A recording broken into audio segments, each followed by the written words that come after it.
నీలో ఉన్న ఊపిరి యొక్క శబ్దం. రా.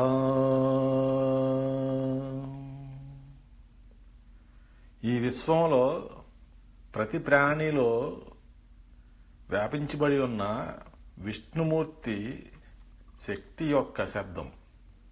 రా.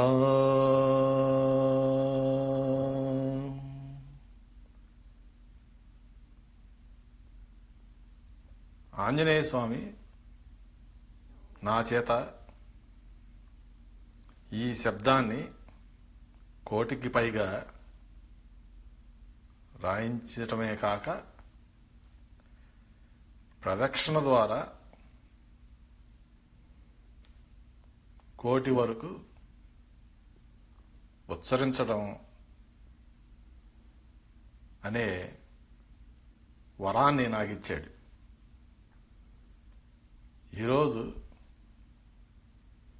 నేను రాయటము ఉచ్చరించడం రెండూ కలిపి 2,00,00,000 పైగా సాధించగలిగా. రా.